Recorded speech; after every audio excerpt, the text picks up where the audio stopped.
एक छोटे से शहर में रजनी अपने बेटे शिवम के साथ रहती थी। शिवम बड़ा हो चला था, इसलिए रजनी ने एक अच्छी सी लड़की देखकर शिवम की शादी करवा दी। नैन्सी बहू, बेटा ये ले घर की चाबियां। अब तुझको ही पूरा घर संभालना है। बाकी शिवम तुझे इस घर के सारे तौर तरीके समझा देगा। जी माँ, मैं सब समझा दूंगा। ठीक है बहू, अब तुम आराम करो। वैसे भी कल से तुझको ही 8 वक्त का खाना बनाना है। इतना कहकर रजनी वहां से चली जाती है। नैन्सी ये सुनकर सोच में पड़ गई। 8 वक्त का खाना? किसके लिए और क्यों? जबकि घर में तो हम सिर्फ 3 लोग ही हैं। लगता है माँ जी ने अपना दिमागी संतुलन खो दिया है।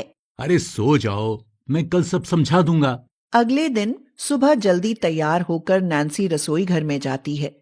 तभी वो देखती है कि उसकी सासू माँ ढेर सारा खाना बनाकर एक टोकरी में रखकर कहीं ले जा रही हैं।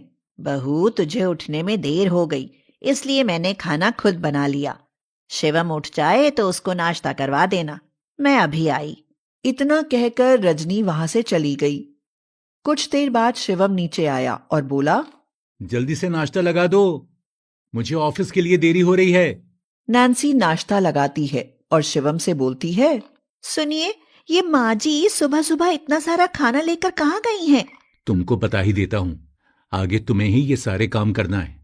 देखो, पापा को गुजरे 10 साल हो गए और उनके गुजरने के बाद माँ का मन दिन प्रतिदिन कठोर होता चला गया। माँ ने बताया कि एक दिन पापा उनके सपने में आए और उन्होंने माँ से कहा कि मैं बहुत भूखा हूं, तुम मेरे लिए रोज ढेर सारा खाना बनाकर नदी के पास वाले बरगद के पेड़ के नीचे रख देना। बस तभी पिछले 10 सालों से ये सिलसिला जारी है। मुझे विश्वास नहीं हो रहा। आप कभी माँ के साथ नहीं गए? माँ हमेशा ही अकेले ही जाती है, उनके साथ जाने की हिम्मत किसी में नहीं। इतना कहकर शिवम ऑफिस चला जाता है। कुछ देर बाद रजनी भी घर पर आ जाती है और कहती है, बहू जल्दी से खाना तैयार कर दो। ठीक है माँ जी, खाने में क्या बना दूं? एक काम कर, आज पनीर, चावल और 35 रोटियां बना दे। नैन्सी ये सुनकर फिर से हैरान थी। इतना सारा खाना? नैन्सी ने सारा खाना जल्दी जल्दी तैयार किया। खाना बन गया हो तो जल्दी से टोकरी में रख दे। नैन्सी सारा खाना टोकरी में रखकर पैक कर देती है। 3 महीने बीत गए और ये सिलसिला ऐसे ही चलता रहा। नैन्सी दिन भर रसोई में काम करके 8 वक्त का खाना तैयार करती। एक दिन नैन्सी शिवम से बोली, मुझे माफ करना शिवम, मैं रोज रोज 8 वक्त का खाना नहीं बना सकती। पर क्यों? अरे मैं इस घर की बहू हूँ, नौकरानी नहीं। तुम्हारी माँ ने तो नौकरानी से भी बदतर हालत बना दी है मेरी। अच्छा, मेरी माँ पिछले 10 साल से खाना बना रही हैं, तुम 3 महीनों में ही थक गई। मैंने बस कह दिया, मैं खाना नहीं बना पाऊंगी।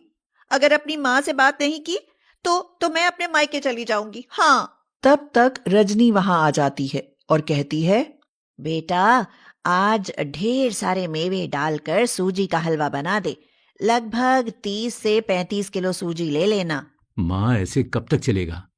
नैन्सी दिन भर रसोई में काम करती रहती है, ऐसे तो उसकी तबीयत बिगड़ सकती है। और आप भी इस बुढ़ापे में कहाँ तक भाग दौड़ करेंगी? बहू, अगर तुझे काम करने में कोई दिक्कत थी तो मुझसे कह देती। अब से मैं खुद कर लूंगी, तू आराम कर। माँ जी, ऐसी बात नहीं है। मैं तो बस इसलिए बोल रही थी, कहीं आपकी तबीयत खराब ना हो जाए। कुछ दिन बीत गए। रजनी सारा खाना खुद से बनाने लगी। उसने गुस्से में नैन्सी को रसोई घर में आने भी नहीं दिया।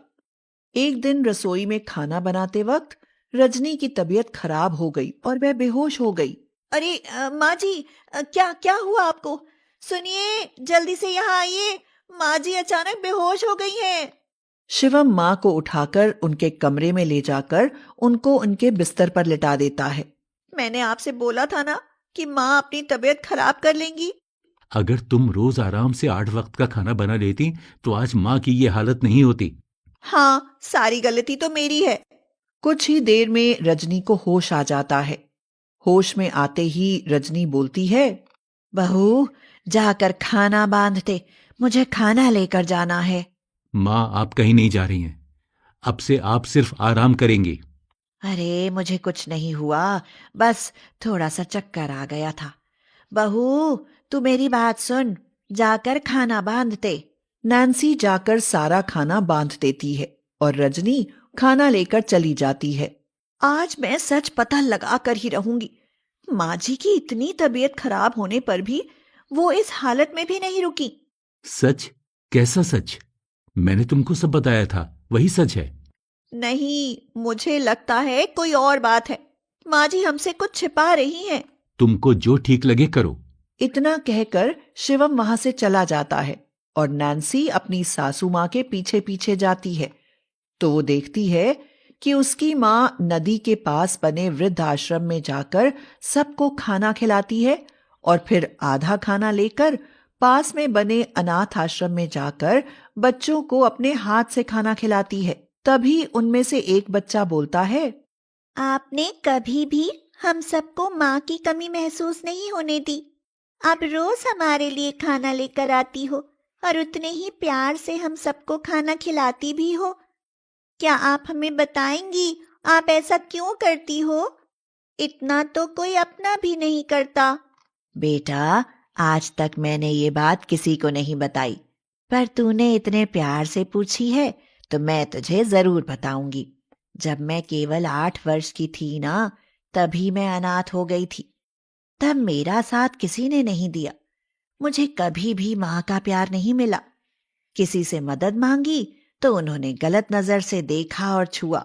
सिर्फ फायदा ही उठाना चाहा। मैं वृद्धाश्रम इसलिए जाती हूँ क्योंकि वहां मुझे माँ का प्यार मिलता है। वहां मेरी माँ है जो मुझे प्यार से खाना खिलाती हैं। अच्छा, अब बहुत सारी बातें हो गई। अब मैं चलती हूँ, कल फिर से आऊंगी। नैन्सी ने छिपकर ये सब देखा और सब की बातें सुनी। उसकी आंखें भर आईं और वो रोने लगी। उसको अपनी गलती पर पछतावा हुआ। अब नैन्सी चुपचाप घर वापस चली आती है। अगले दिन सुबह नैन्सी अपनी सासू माँ से भी जल्दी उठकर बहुत सारा खाना तैयार करके बांध देती है। तभी रजनी वहां आती है और हैरानी से पूछती है, अरे, आज तू इतनी जल्दी उठ गई? तेरी तबीयत तो ठीक है ना? हाँ माँ जी, मैं बिल्कुल ठीक हूँ। माँ जी, मुझे माफ कर देना, मुझसे गलती हो गई।